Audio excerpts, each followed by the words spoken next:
Hey, hello, and welcome back to the producer's desk. I'm up late to record myself talking about some cool stuff I want to show off in another Red Eye review. Finally got in the mail after a year of waiting the 2024 Kickstarter for the third set of the Journal of the Traveler's Aid Society books. I got here the premium task member tier that included a couple extra bonuses on top of the volume 13 through 18 of the Traveler's Aid journals. I think I'm going to go over the little bonuses here first before we get into the journals themselves. First up, we have the Traveler's Aid Society patch. This is the first Kickstarter I've ever backed, not only because it's Traveler, but for some other reasons I'll get to show off later. But it looks like these little things are fairly common add-ons for crowdfunding projects like this. This patch here looks like it's an iron-on. Yeah, stickers, patches, pins, and stuff like that doesn't excite me too much, and I'm not the type of person to keep these things in a box or on display, so I'll have to find a really nice hat to put this on eventually. Next up, we have the 5th Frontier War, the ICS papers. ICS stands for the Institute for Conflict Studies, which is an in-universe, independent academic body that publishes papers on conflict. From the introduction, it says that this book will cover topics on space warfare, commerce raiding, ground combat doctrine, interface combat, which is like planet-to-ground combat, as well as the occupation and pacification of worlds. I mean, this book it's pretty cool, though it's not exactly my speed for TTRPGs. I think I'm still too fairly new to Traveler to really grasp what's going on in the 5th Frontier War, and it feels more like this is on the level of wargaming to me, and I personally just don't have the experience for that kind of stuff. But that's just me. What I do have to say is that this book feels really good. Like, the glossy paper is super nice, and the printing on it is absolutely stellar, especially the artwork. Mongoose has really got some talented artists that they're working with. Now, this next book here is an absolute must-have if you have all the journal sets like I do.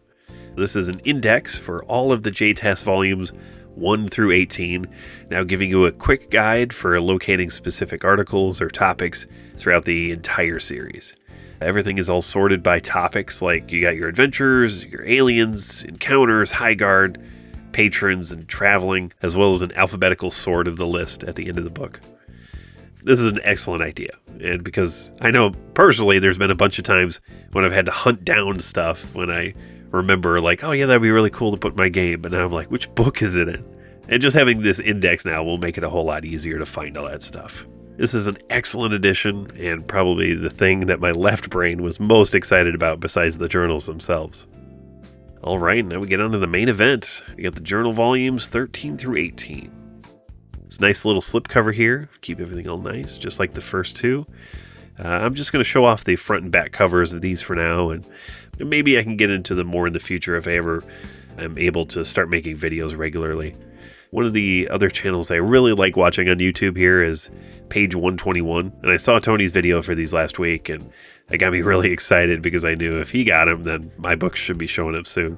I was really hoping that I would get all my stuff first and beat him to the punch for the video, but he doesn't do all the extra production like I do, so that's not a knock on Tony. If anything, he's got a way better advantage because I really can't stand listening to myself talking off the cuff like this.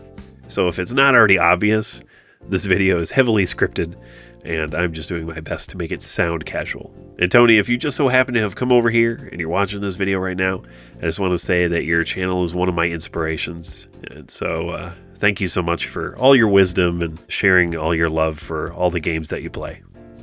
One thing I can gloat about, though, maybe a little bit, I suppose, is that I got the ICS book with my backing that he wasn't able to show on his video, though. I thought he did a video on the PDF version, but I wasn't able to find it, so I don't know if he actually did it or not. If he hasn't already, I'm sure he'll eventually get to it. I will pick up and flip through one of these books, though, volume 14 here. Yes, because just like Tony and his son Pat, I too got an article to publish in this set. And I'm just elated that I have something published, especially with being so new to Traveler. But here it is, Oddball Crew, the Starhammer. I had this encounter written as part of a larger campaign that I made a year ago or so for a group I met through Roll20. So shout out to Jen, Alex, Trevor, Michael, and Victoria for suffering through me trying to learn how to play ship combat. One of my favorite tropes in any TV show or anime is the bumbling group of recurring villains like Team Rocket from Pokemon. An Oddball Crew is set up to be just that. I love all the character art for these guys. I wrote them to be a little cartoony, so seeing them rendered so realistically is kind of funny. My favorite character has got to be Z5, the quirky robot. Though my original edit, his name was B5. This is where I got to say a big thank you to the artist who rendered this, because they put Z5's original model number on him as a little Easter egg. Yes, look at the graffiti right there on his arm, and also, yes, I have the sense of humor of a 12-year-old, so, yes, B5 was such a great character in our game, and it's just awesome to see Patois, Bertman, Chegg, and the Starhammer to live on for other people to add to their games. While I was recording opening everything up, I almost forgot to include the Traveler music album that came with this and some of the other pledge tiers, so I'll slide this little segment in here right before I wrap up.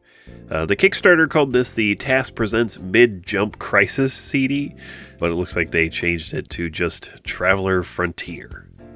And I really like the music here. It's really cool. It's all instrumental. It's very spacey and thematic for different situations, which referees could definitely utilize for their home games if you like putting on music. Of course, I really like track 11, Waldo Orca Wrestling, with its driving action and showmanship kind of vibe.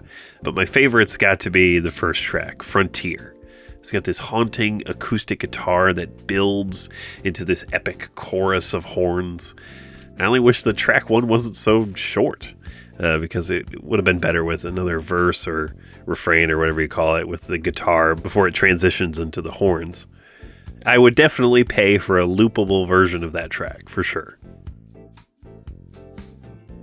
And that's pretty much it. Everyone who pledged a while back got PDF versions of everything that came with their tier, so I've been skimming through articles as they came out, but there's just something a lot better about reading everything in physical form.